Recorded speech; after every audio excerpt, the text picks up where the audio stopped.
Bye.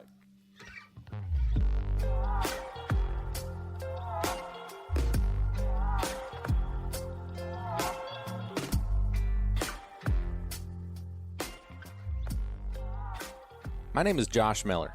I own Riverstone Kennels, and I've been training gun dogs for more than 16 years.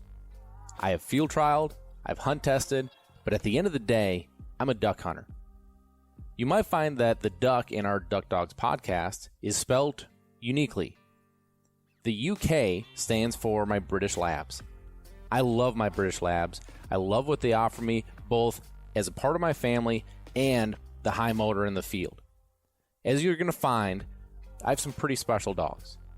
Follow along in our podcast series here as we talk about both in the field hunting and in the field training situations that will hopefully help you progress with your dog at home.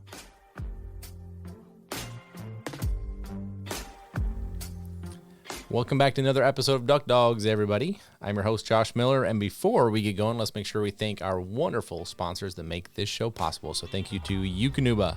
Eukanuba Premium Performance Sport 3020 is the blend of food that I have my dogs on and the dogs at the kennel, and I would highly suggest you looking into Eukanuba if you're looking for a high-quality food to put your four-legged hunting partner on.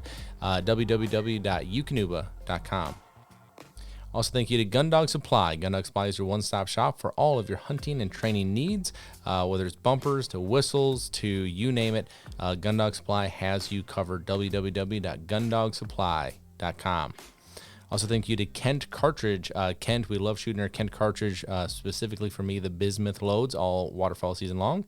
But when you get into training season, make sure you check out the blanks so you can make sure that you're training with your gun, but also safely without having that projectile. So www.kentcartridge.com. Also, thank you to Lucky Duck. Lucky Duck is your 5-star crash test rated kennel, both in the intermediate and the large size. So no matter how big or small your hunting partner is, you can make sure that they are traveling as safe as they possibly can.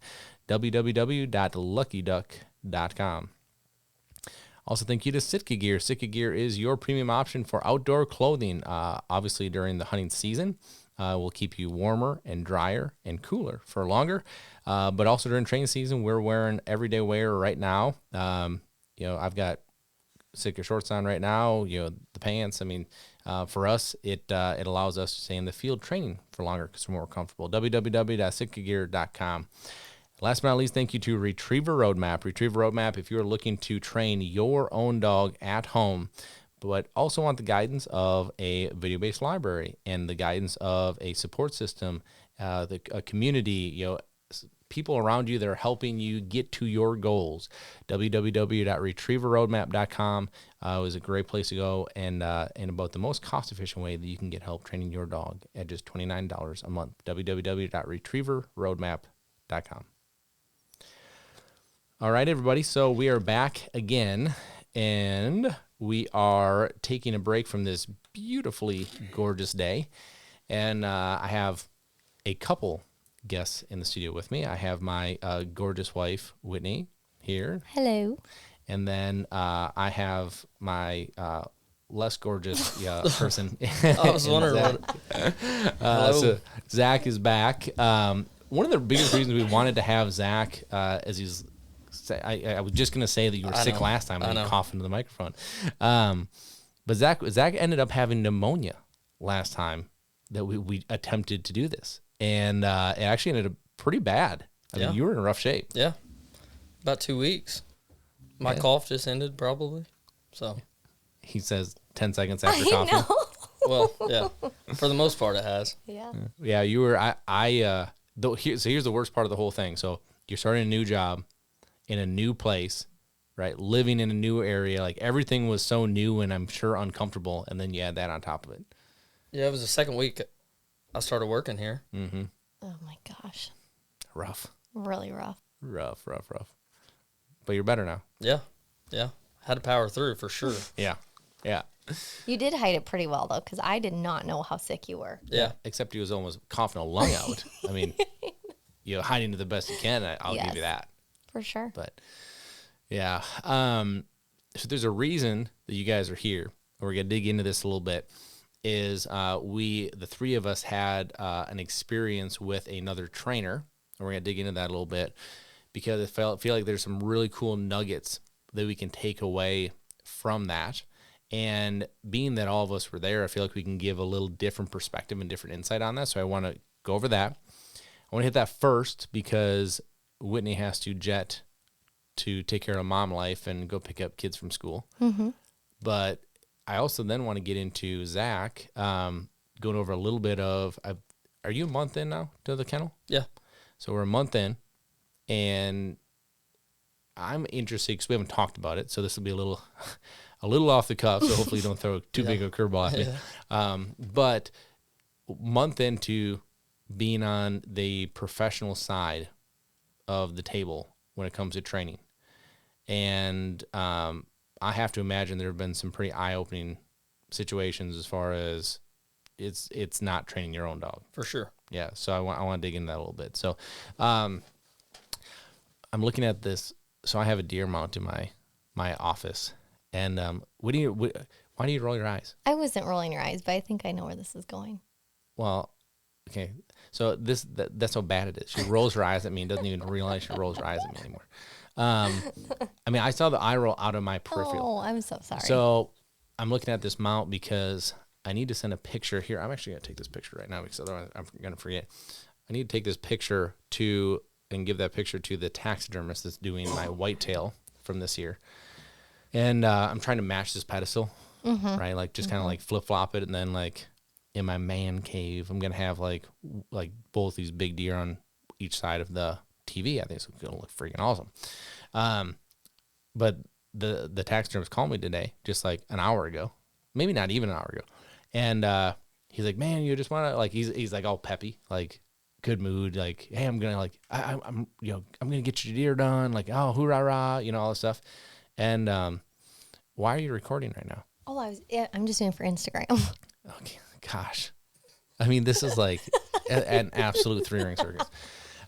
Anyway, the taxidermist is like, hoorah rah. Zach is like, what did I get into?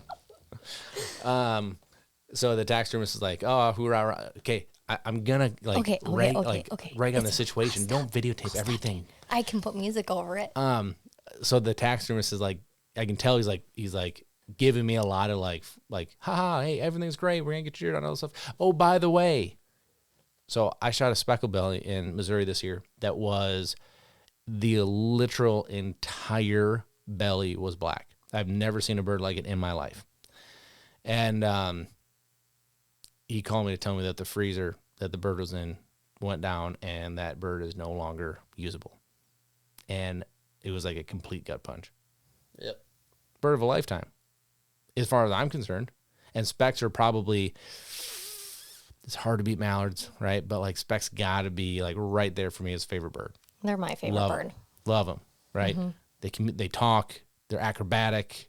They like everything They're about just so them. Like, pretty. how can't you? The only thing I don't like about them is like everywhere that we tend to hunt them, it's like it's mud. Yeah. It's just like, it's messy. Like that's the only thing that I can say knock on. And this one, I happened to shoot over water because we were duck hunting, and it was like, the splash, like everything was clean. It was pristine. I'm so sorry that happened to you. Well, I really do love those birds. Were you going to get a dead mount?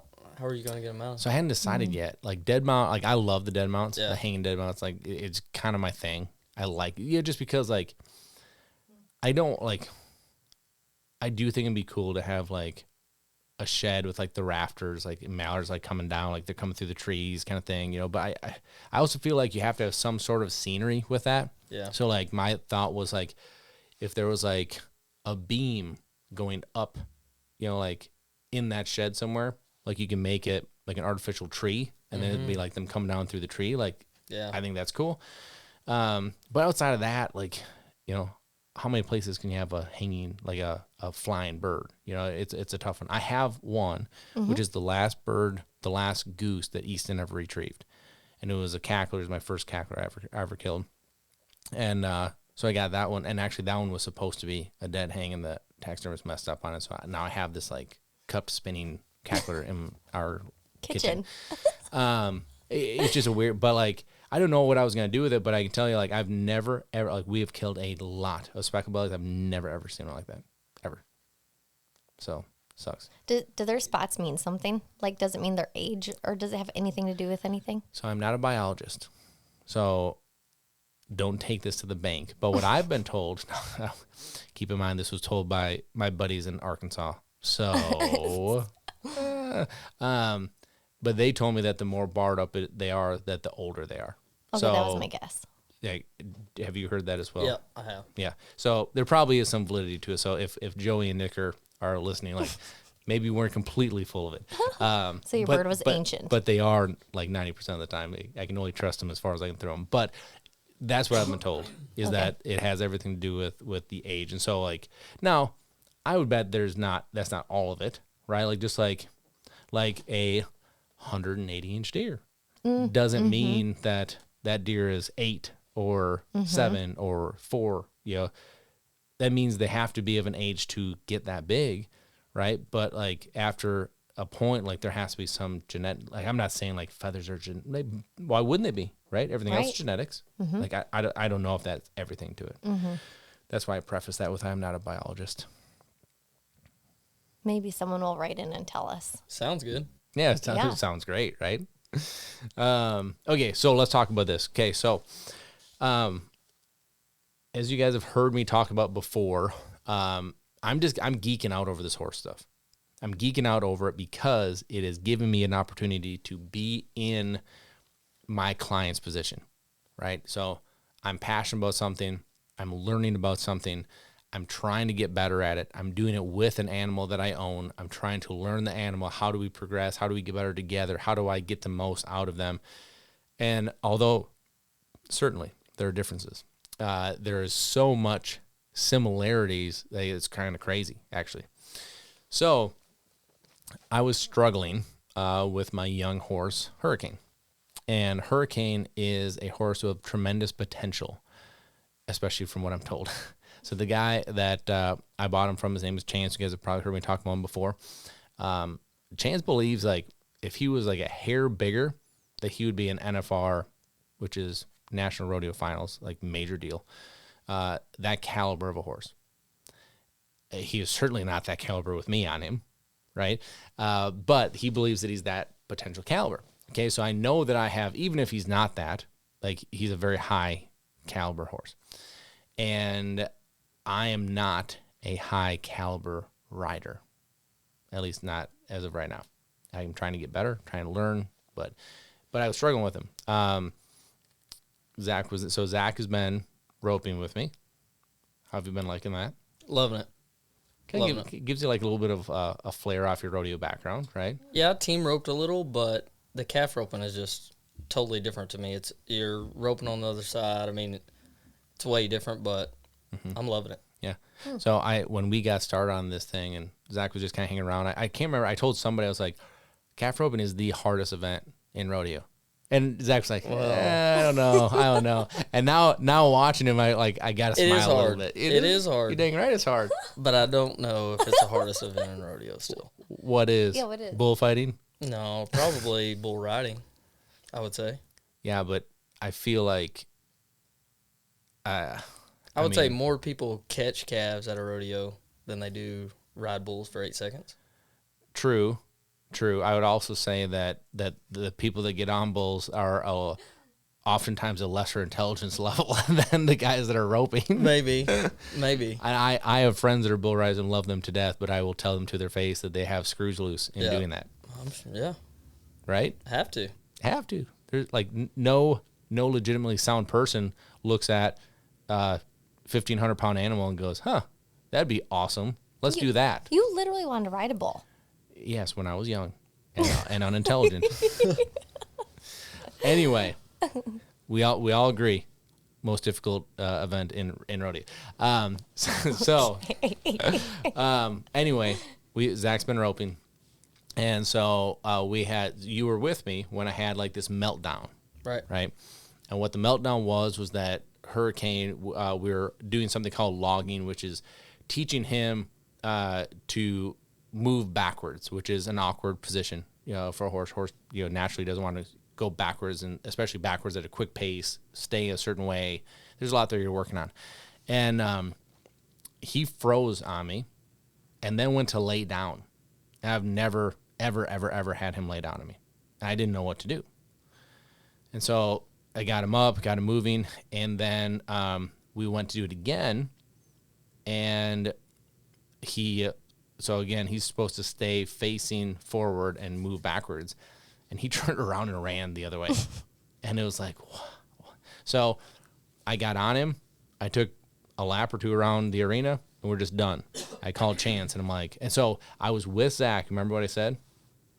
When you called him? No. Do you remember what I said in that moment? That was like, after the fact of like, I was like, I don't know what to do, but I just got to do something. I was like, I don't want to screw him up. Oh, okay. Right? And you said, I thought we talked about that at the trailer. I know what we were talking about. I'm calling him out on stuff that's like, you remember this one line 2 weeks ago? Yeah. You responded. You sound like every other client. Mm-hmm. That's right there. Because how many times, even in the last month, have you heard people say that? All the time. Heard it yesterday. Yeah, all the time. So the whole point of that is to show you guys, like, I really am in the client position in this. I truly believe that my experience in doing this has made Riverstone a better kennel. I think we teach better. I think we are providing a better customer experience because of it, because I'm learning what I didn't, like, you don't know what you don't know, right? And from a trainer's perspective, like, this is something we do every day. Like, we feel like we're teaching, but maybe we're not teaching. And so here, let me continue on the story. So Chance is like, hey, I'll come up. So he comes up, brings a bunch of calves, brings 4 other horses, 5 other horses, whatever it was, and we're just going to have a whole practice night, which was pretty dang awesome. Oh my It was- gosh. it was Unbelievable. cool. Yeah. How nice of him to be like, I'll come to you. Yeah. Like, I'm going to just take time out of my night, out of my practices to come to you. Yeah, one of the top ropers in the world, you know, like coming up, like, Josh was literally so excited. We were All running around laughing like little kids. Yeah. Like running around trying to hurry, make sure everything's set up. Yeah. it was like we It had was so funny. Tom Brady coming over to throw a football around with us. Like, oh my gosh, you know. Anyway, so you know, we start running through stuff, and we did stuff with Willie first, which is my older horse, and you know, then we went to Hurricane, and I was way less confident on Hurricane because I was nervous about the stuff that he had already been doing, right? And so Chance trying to coach me through, like, do this, do that, do this, do that, and you know, I'm doing it, but I'm not truly understanding maybe exactly what he's saying, right? So he got on, he's like, all right, so we're gonna do this. And do you remember what you said after Chance got on and roped on him once? Which was a beat down. Yeah, you can go ahead and say it. I was just like, I can't even believe that's Hurricane. Like, I would have had no idea that was the same horse. I wouldn't have known that was Hurricane. He's a different animal. Completely with different Chance with on him. Chance on there. There's no doubt. But he's 10 times. Like, I was just blown away Yeah. with how different Hurricane acted. 100%. And I see it, right? And like, what's frustrating to me is the same thing that I've heard clients say for 10 plus years of like, I can't get him to do exactly the same thing he does for you. Like, they watch me do it with him, and that, you know, so like, again, like, I get the same position. And through all of this, like, there's some nuggets, and I'm sure Zach and you probably have some nuggets to take away from this. I'll kind of start this off. Like, there's one nugget that I took away that was so good, which was I was really struggling. I told him, I was like, I'm hesitant to make the correction because I don't know if it's the right correction.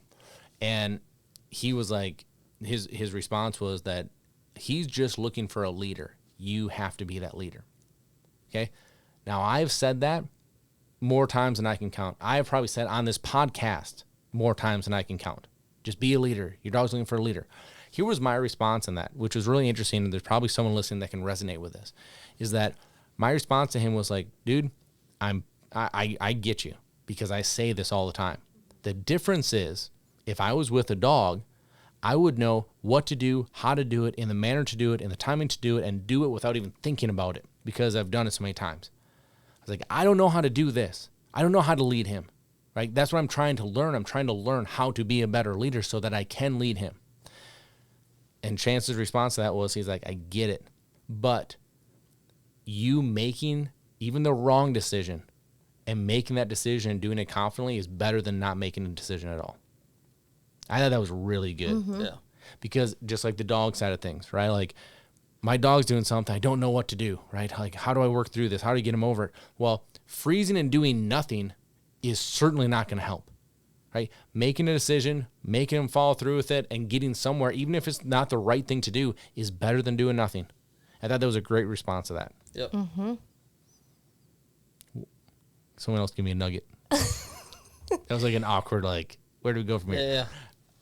I think just watching him, so I'm lucky enough I get to see both sides, right? Like I'm seeing you work dogs every day. I'm seeing Dave work dogs every day, like the expert on that side. And then I get to see Chance come over, which I've seen a lot of cowboys and stuff like that, but I've never really been around a professional horse trainer, right? So I'm like step back trying to see both sides because he's more working on you and Hurricane and Willie and everything, and I'm just kind of helping out, fitting in where I can. And like just the way he was working with these horses and like, okay, for instance, the horse is very unnatural for them to back up, right? Like you said that earlier, doing all the advanced dog stuff is unnatural. So like he was struggling to back up. Hurricane was struggling to back up. So what he did, like, okay, you don't want to do that. Let's make a quick circle because it's harder than backing up. Like just the mindset and the psyche of everything he was doing, it was resonating over to the dog side of stuff. And like, it was really cool for me to see that. And I can sit here and think of some more things to say, but overall for me, it was like the mental side of it, like how he took approaches to corrections and stuff like that. And like when I talk about corrections, I'm not talking he was out there whooping the horse. I'm just saying like a correction could be a hey, you know, or a whistle in dog training or whatever. Like to see him do that and like it worked for the horse and how confident he was in making the decisions. It was really cool for me to see the whole thing. And like it was one of those things I wish it would have been recorded the whole night. I know we got some video of it, but like if a camera would have been on it all night long, we could show it and everybody who has anything to do with dogs or horses would take something out of it for sure. It was a really, really cool event. Or not an event, but a cool time for me. Felt like an event. It did feel like an event. Well, so one, I think the video point is so crucial because if I would have had video of myself and then watch and have video Chance do the same thing, I probably could have watched and rewatched and picked up little things like, gosh, look at how he does this. Look at how he does that. And like that would have been key. Because in the moment, like how many times did he do something like, okay, see that? And I was like, no. Yeah. You know, like, and that's why we have incorporated videos so much into our pickups, our check-in days, our updates to clients, because when you see that video and you can watch and rewatch that video, there's stuff that you can pick up that you can't catch in the moment. Like, especially if you have an untrained eye. Like, even with a trained eye, like, so the roping stuff, like Chance did a great job knocking. Like, I felt at one point that I was pretty dang good at this, right? Like, I still feel like I'm not, like, a complete noob, but at the same side, like, he's opened my eyes of, like, all the stuff that I could be better at, and I'm striving to be better, right? But, like, what if I'm completely new? So, like, from a dog standpoint, what if this is your first ever dog?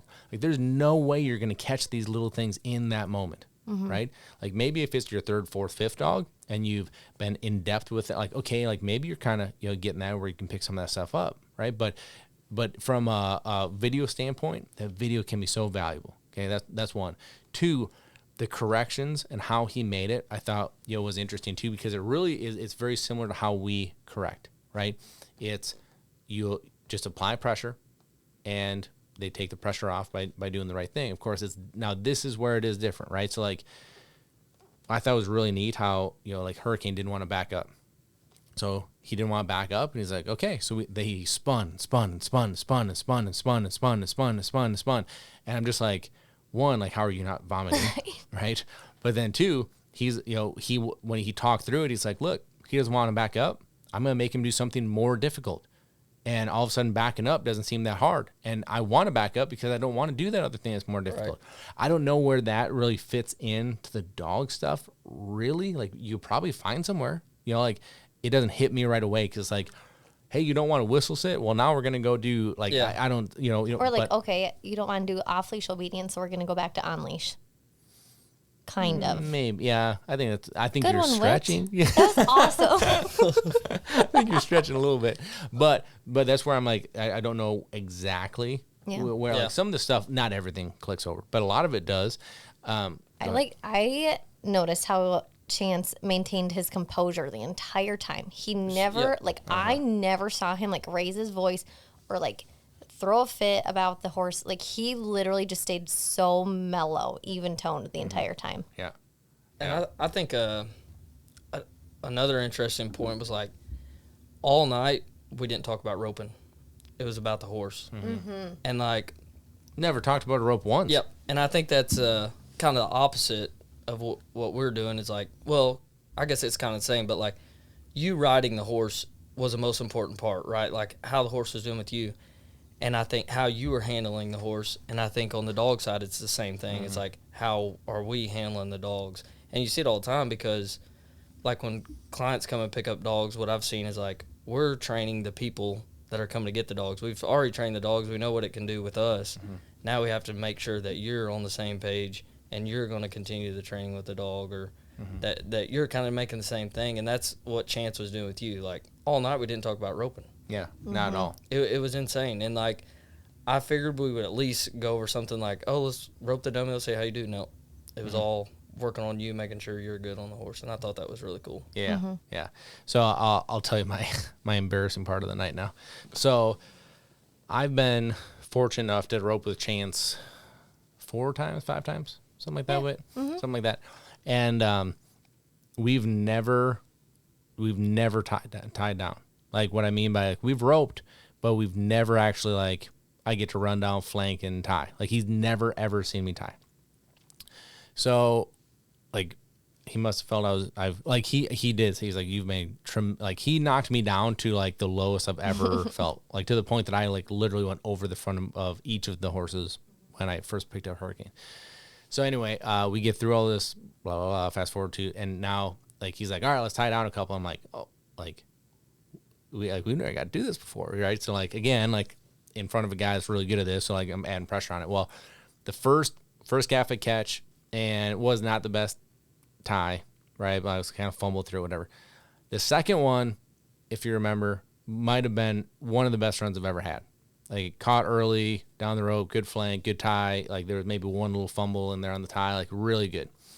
So now I'm getting like I feel pretty good, right? And was it this night? Was Chance there when I got hit? Yeah. Okay.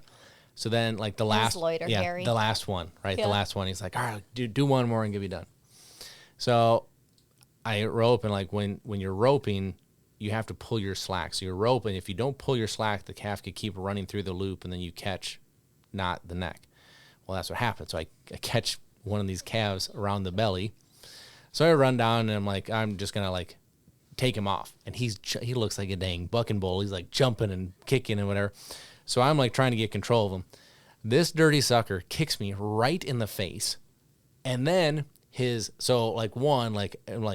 literally like whipped my head back, get kicked in the face. And like, I'm literally like, oh, did he just knock my teeth out? And then his foot grabs my pinion string that's in my mouth and rips. And I felt every like ripped all my, like, I seriously, I don't know how I have teeth. And I turn around and he goes, well, that's one to end on. I'm like, okay. But what I'm trying to actually, I don't know. He hasn't called me back yet.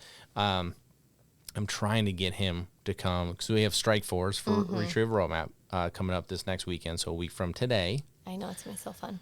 And so the Thursday night, so many people had asked about the roping stuff that we're going to do a roping practice. Zach and I are. And like a lot of stuff we're talking about, I think a lot of people, it'll be cool for people to see it. Especially after listening to all this, right? Because they can kind of understand the synergies, what is similar, what's different, all that, right?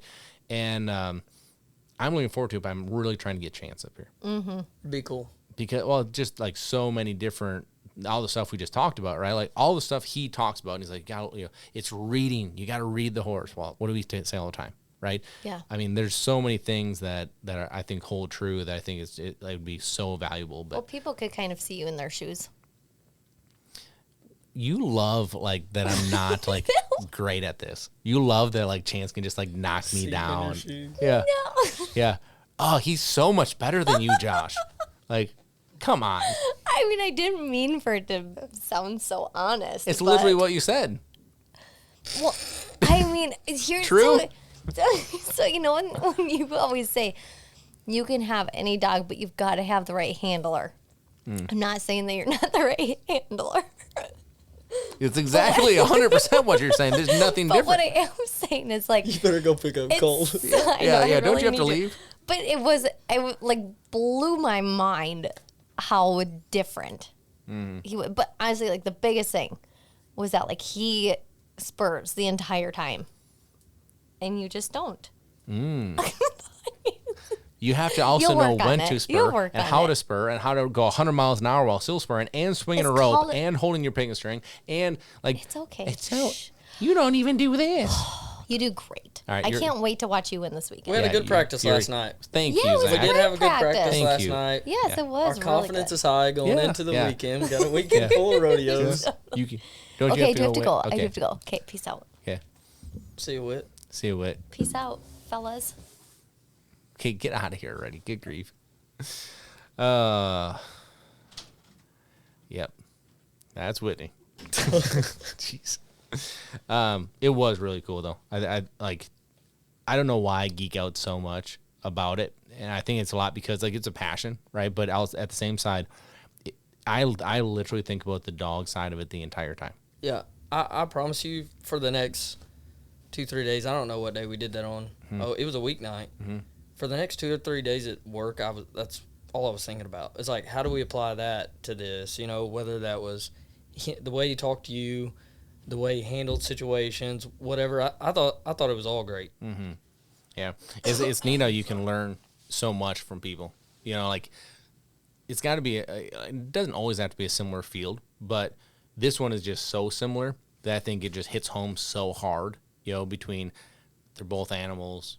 You're both working for them to be athletes and as elite of an athlete as you can get out of them, and it takes a lot of work and a lot of like there's just so many things. And right? and to get your ego back up a little bit, since Whitney was in here bringing it down the whole time, you also were really open to everything he was saying, right? And like you were accepting of everything. And I think if everyone had that mindset, we'd be better handlers, better people, whatever. Like a lot of times the ego gets in the way, like, oh, just do this, and it's like, okay, but they don't know how, or you know, and if you don't ask how or ask the questions that need to be asked, you're just, you know, getting advice and doing nothing with it. So I thought that was really cool, that seeing you ask questions and like humble yourself, because all day, you know, you're confident in doing this because you've done it for so many years, and then to go there, it's like your ego wasn't carried over to this side of it, like you're able to step down.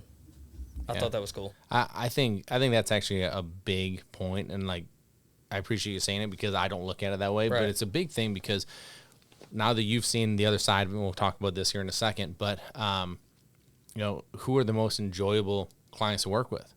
It's the ones that put their egos aside. It's the ones that want to learn, right? It's the ones that want to, you know, even from like we go all the way back to puppyhood, right? Where like when someone's trying to like tell me what they want, like what puppy like they better have, like see ya.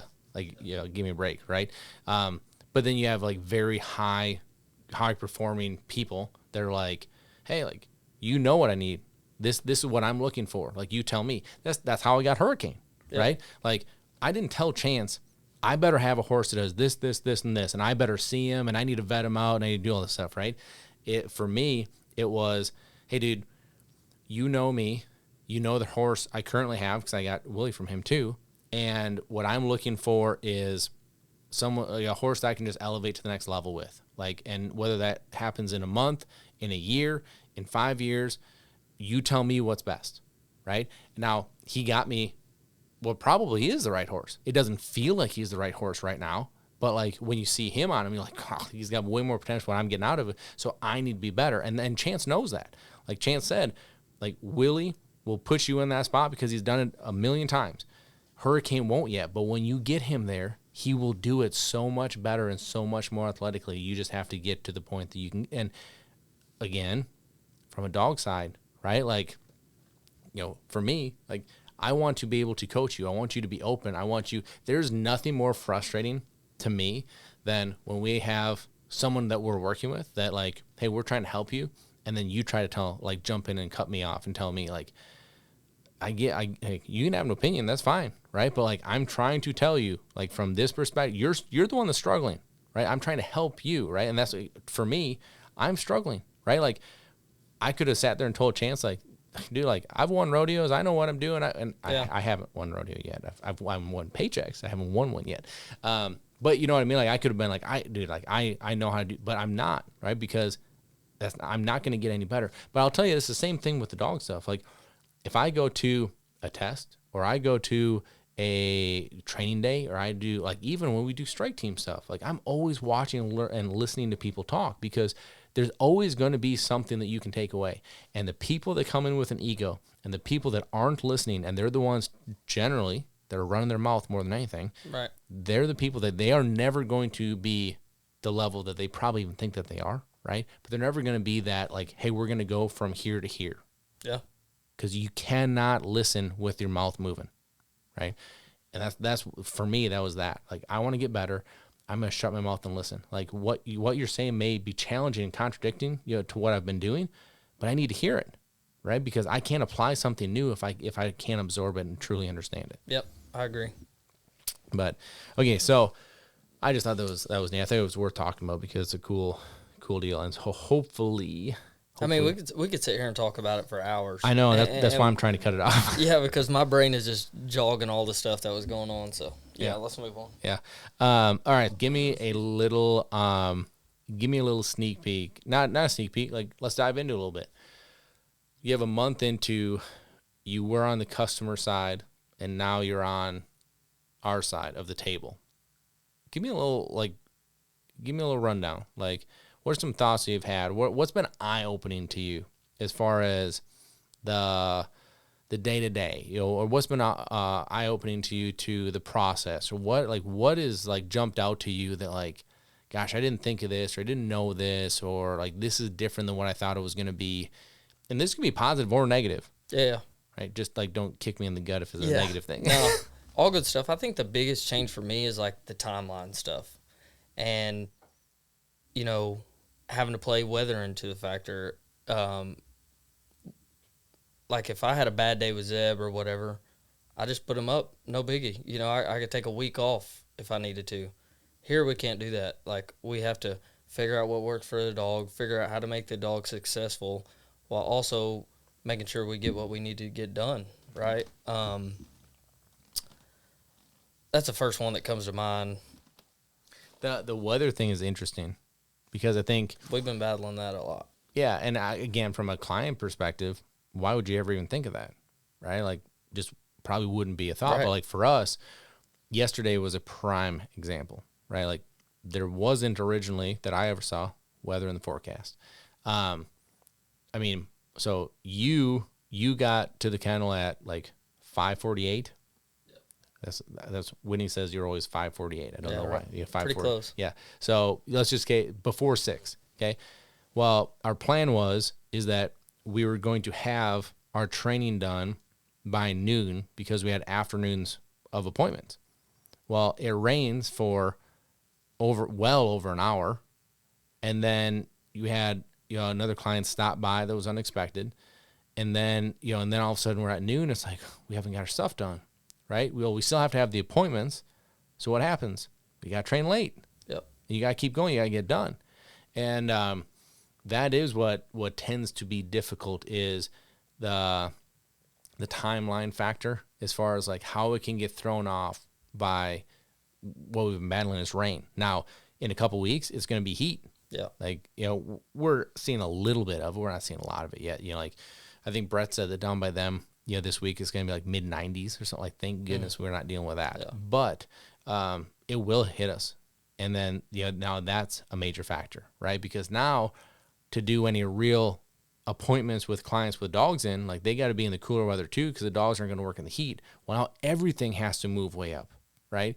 So, the weather to me is an interesting thing. Yeah, I think another side for me, like, obviously I was in the Army and the service side of it, right? Like I was talking to Clint Bruce about some things going on, and like And Clint's a mentor of yours. yes, Clint is a mentor, is Navy SEAL, went to the Naval Academy, super successful guy, runs a couple businesses, and he was just asking what's going on, whatever, and I told him what I was doing now, and on and on and on. But like there is a level of service in this to me, like seeing clients show up and they're super pumped and all this, like that to me, that is service, right? Like I'm here making sure this is taken care of so that they get happy end result, right? And I think that's kind of the same thing as the military. Obviously, they're on different spectrums, right? We're training dogs, military, but there is a level of service there for me, and I think that gives me a lot of purpose coming into work. And like we talked about last time, that was definitely something I've been missing. And every day's different. I'm showing up super excited every day. We're roping till 10 or 11 at night, feeding Well after horses, doing all this stuff, and then we're pumped up at 6 o'clock in the morning going to do a workout, and then start training dogs or train dogs in workout or whatever. Like we're pumped up every day, and I don't think if you're not getting fulfilled from what you're doing, or you're just dragging along, I think it drags everybody along with you. And lucky enough, I'm a part of a good team, and everyone has a great attitude showing up, so that's been super great for me. Yeah, it's a big part of it for sure. The team aspect, it has to be there. Especially because like all the stuff we're talking about, when you get thrown curveballs in a day, like if the whole team isn't rowing the boat in the same direction, it's gonna feel like the whole thing is thrown off. And so I think the team aspect is a big thing. What's something like, what's the one thing so far that you look forward to every day? Is there a certain part of the day, or there's a certain, like, what is there an aspect of the training? Like, what are you enjoying? Like, what's your favorite part of each day? Is it right now? Now that we got the advanced dogs in, I really love a God. Don't let it be lunch. we don't get to eat, so you're probably safe on that one. Yeah. Now that the advanced dogs are in, I really like that side of it for sure, because I think, like we said earlier, it's something unnatural, and you're teaching them to it, so you get to see how they react to it. Like we're in the early stages right now. They got here last week. And so like you're seeing something that's the dog totally, they may want to do it, but they don't understand what they're supposed to do, right? So we have to explain that to them, and to see it click in their mind, it's pretty cool. Also like watching the puppies. I like watching Bird and Gun. That's what we were doing right before started this, but to see them go out there, maybe the first day there's a frozen pigeon, okay?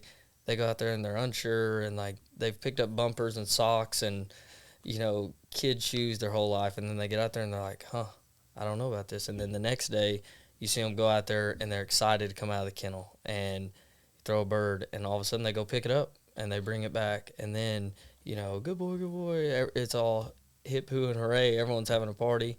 They go back up, next time they come out they're even more excited, and to see them grow, get more confident, like get more bold. That's what I tell everyone that comes in here, is like that's what you're going to see in the Bird and Gun intro. And that's a really cool process to me, because it's a over a shorter period of time than the rest of our training, and to see it all happen, it's pretty cool. Well, so have you got to see? I haven't been overly involved with the puppy class this last month, just because of our schedule. So it's been you and Eric and Dave kind of spearheading that. Have you got to yourself witness the aha moment in any of the dogs? Like you watch the light bulb turn on and you're like, oh my gosh, like now it's a different dog, like immediately. Yep. It's a fun thing. I think it's special. It is. And that's what I was talking about. Like that's really what I enjoy, is to see them just kind of flip that switch. Like, oh, I was supposed to do this. Like I'm born to do this. And then they go out and do it. It's really cool. What I've always explained that to be is like, you think about like you're going in your day-to-day life, and then all of a sudden there's this one moment that you realize what it was you were put on this earth to do. Like very few human beings have the pleasure of having that experience. These puppies, when they have it, I mean, think about how fulfilling that would be. Think about how ensuring that would be, for them in their own skin, of like, oh my gosh, this is what I was meant to do. And I wish every dog would have that opportunity because let's be real, not every dog does. But I think about if every human being had the opportunity to have that epiphany, I mean, the world would be a way better place. Yeah. There's no doubt. So I love that. The advanced side, I think was, and I'm going to say this knowing, I'm going to preface this with all my advanced clients, I love you all dearly. Like you are great people. We had a list of people to come in for advanced. There's a reason that you guys were on the list. So we adore you guys. But Zach, you're also seeing the hurdles that inevitably come with, okay, now we're going to go into advanced. And like maybe one of these dogs is really ready as far as the training, like dialed in, right? Obedience is sharp and is all there. The prep has been done. Like a lot of it, like we're struggling, like we're needing to regress and take a step backwards to clean up stuff before we can go forwards. Otherwise, we're going to put the cart before the horse. So, walk me through a little bit of that, because obviously with Zeb, training him yourself, like you got to see the progressions of, all right, so like it's not like you're going to take a big chunk of time off and then come back and be like, oh my gosh, like you're not the same dog that you were 6 months ago, right? Different, it's a different approach. So kind of walk me through your thought process on that. So I really stretched it out and took my time, to be honest with you. And the reason I was doing that is because, one, he was very immature. He still couldn't stay focused. He wasn't super into it all the time, because it's an unnatural side, right? Like he wasn't seeing birds fall down, going to pick them up, whatever. But before that, I spent a lot of time on the fundamentals. And like we talked about that the other day, about how the best teams or groups in the military, like they're really, really good at the fundamentals. Mm-hmm. And what that comes down to is obedience, right? And in the dog side of things. So I did a lot of time on obedience. Like I bet we did whistle sits for a month, 2 months, just of that alone. And then as we started moving forward, like I hit multiple road bumps, and that's when I would have to call in a pro, like call you or Dave. And I think kind of like we talked about with Chance, like sometimes you got to call in a pro, right? Yeah. So as I was hitting these road bumps, like I would just have to figure out ways to get through them, whether that was, marking the pile one more time, or, it's hard to just narrow it down to certain drills or stuff like that. But like, it's not an easy task for sure. Mm-hmm. Yeah. And then, so you see a dog, and we have a couple of the dogs are really struggling with the obedience side, right? So obedience loosened up. For us, I'd love to jump right in and be like, hey, like we'll fix this while we're taking steps in advance, but like that is putting the cart before the horse, right? Like we're not going to be able to get any of that advanced type work done with the obedience not being sharp, right? So like we need to go back, we need to sharpen that up. The hard part is we don't have the luxury of having a month to 2 months to do that. Right. This needs to be done. It needs to be done ASAP so that we can get back on track. We can try to get these dogs done in a timely manner. That is the most, and will be for you too, it's the most stressful part of the job for me. Yeah, I agree. Because you don't have an option. So, fun stuff. Yeah, I blacked out. I'm trying to think. I was wondering, you had like this awkward stare at me. I was like, no. I was thinking about something and I don't remember what it is. Oh, you were talking about the obedience side, right? Okay, we're running baseball right now, working on right overs. Them coming back and them not going healed. Now they're thinking about all these other things. But if that obedience was sharp and they just came back and came to heal, that was one less thing they had to think about. And that was interesting to me because we talked about that today, and then that clicked in my mind, like, oh, like we're cleaning up all this stuff, right? But the more stuff that you can prepare, the better off they're going to be, because it's less they have to think about. They're already trying to learn this, but on top of it, we're trying to get them sit in a perfect spot so we're set up for the next thing that's going to happen. There's a lot that goes into it. Yeah, so let's dive into that for a second, because I think it's important. So what Zach's talking about is, we're going through something very simple, which is baseball, three-handed casting. It's very elementary, very basic. But it is still unnatural for a dog to not see something go down and then to want to go get it, especially to follow your hand and then go get it. And naturally, some dogs have an anxiousness about it because they're unsure if this is right.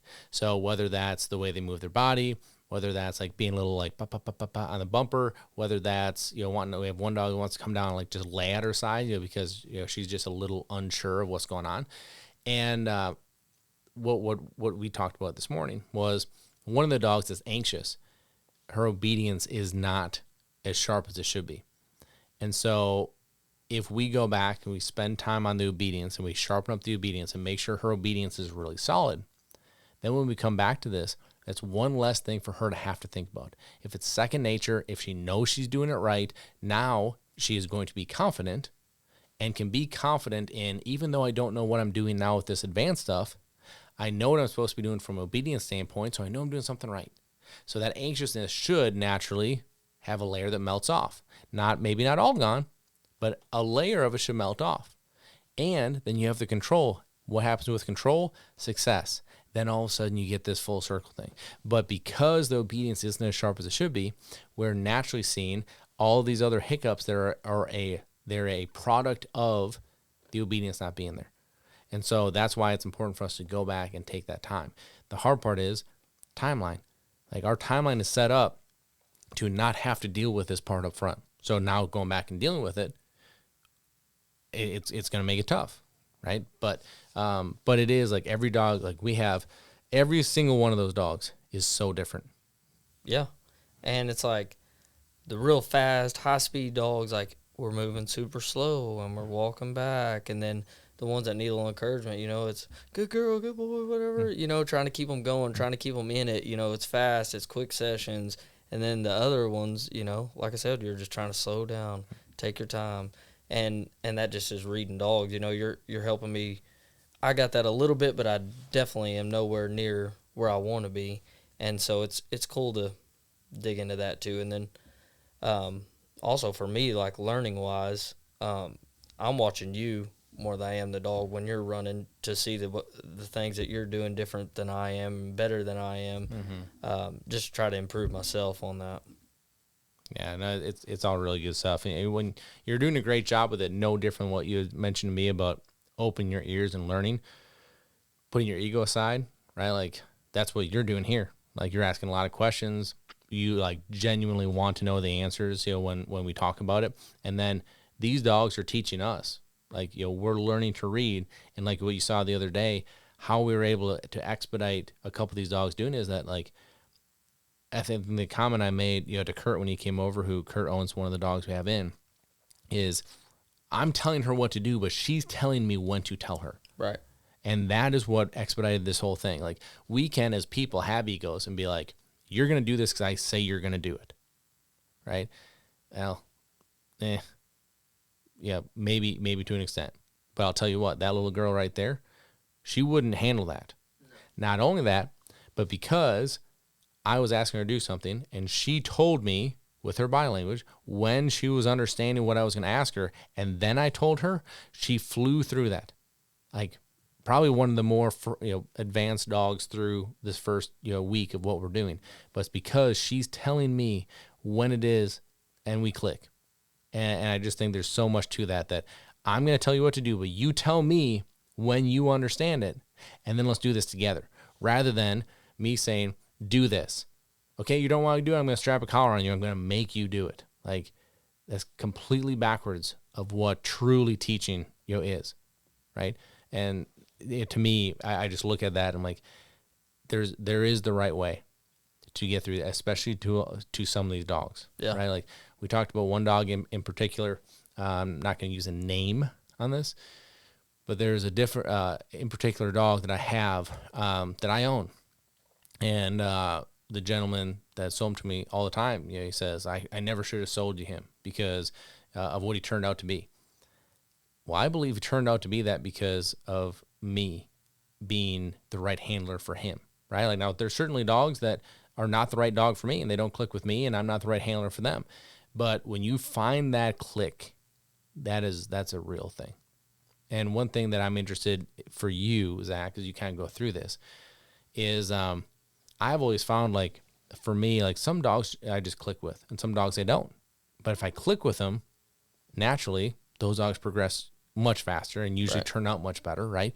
But like we have a large sample size we're working with, right? For somebody that just has one dog, how would you ever know, do you click with this dog or not? Do you love them? Yeah. Do they love you? Yeah. It doesn't mean that on a training level, you guys, click. You speak the same language. It seems easy. It seems fluid. It seems right. It seems like when you work with 100, like, yeah, you're gonna understand it. Yeah. But until that point, like it's a hard thing to articulate, to someone.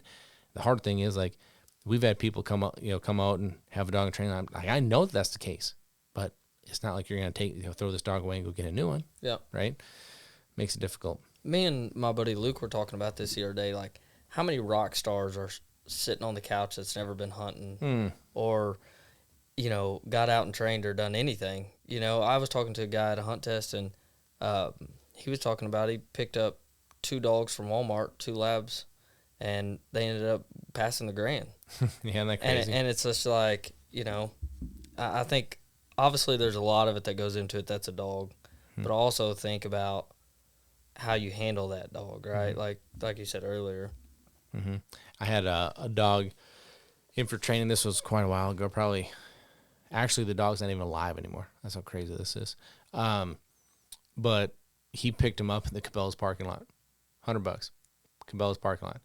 That dog did need a lot of training, but I put a 100 retriever champion on that dog. I mean, now if you were to say like, could I, are my odds in my favor that works out? Yeah, no. But Easton was an incredibly special dog for me. Very accomplished, like great dog. Man, like for him, like he was, I don't even know if I did pay $100 for him. It was a complete backyard breeding type thing. Dog in lifetime, clicked, right? Everything just matched up. But, and I don't even say dog, like I hesitate to say dog of lifetime because like I look at Brock, Clyde, probably every dog that I own now is better than what he was. But he is what I needed at that time in my life to put me on the track to now. And I think you could also argue all these dogs today are better because of what Easton and all the dogs I worked with before them taught me so that I could be a better teacher when I got to them. Right. And I'm already starting to see that a little bit with Snoop, which you did come up with the name. I'll say that. You did come up with that. But I've had a totally different approach as far as the first little bit of puppy life that he has, like I don't know if it's a more relaxed look at it, but I'm not as stressed out as I was getting a new puppy because all I wanted was for Zeb to be the best he possibly could, right? And I had the mindset like, oh, I'm scared I want to mess this up. Mm-hmm. The same as everyone else who gets a puppy, maybe not everyone, but for me it was like that for sure. Like I didn't want to mess this up.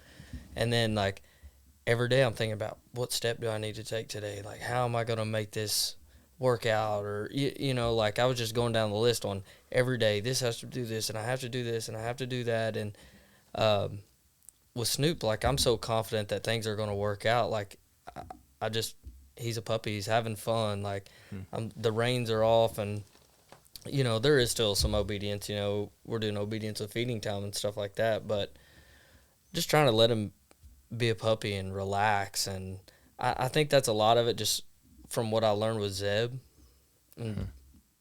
Yeah, I think, there's probably a lot to that, right? Because like I tell a lot of people when, they're like, gosh, like, this dog's way better than my last dog was. And I've talked about this on here too. It's like, yeah, I'm sure the dog is, but think about everything that first dog taught you that led you here, right? Like how to really pick the right puppy, like what mistakes did you make that you're not making with this one because that first dog taught you that, right? Like that first dog for most people, you look back like, gosh, like how many times did I screw up? How many times did I do something wrong? How many times should that not have worked out, right? That first dog is a great learning experience. And so I think there's a lot. But then for you, in yours, like in your situation, think about all the advantages that Snoop is going to have that Zeb didn't, right? You have tech ponds to train on a daily basis. right? On multiple different properties. Then you have, all the tools and all the equipment and all the, golly, you couldn't ask for a better situation. Set up for it, for sure. So that probably takes some off too, Yeah.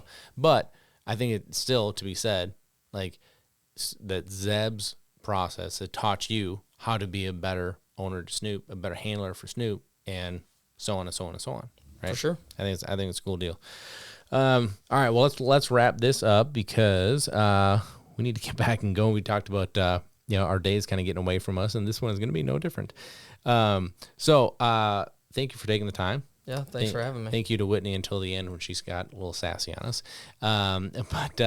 But we will. Next week is a busy week. We got Strike Force coming up. So if you are a Retriever Roadmap member that's coming to Strike Force, boy, do we have some surprises for you. This is going to be a fun weekend. So make sure to follow along. If you are not, we'll make sure to try to share as much as we can. And I hope you guys have a fantastic week.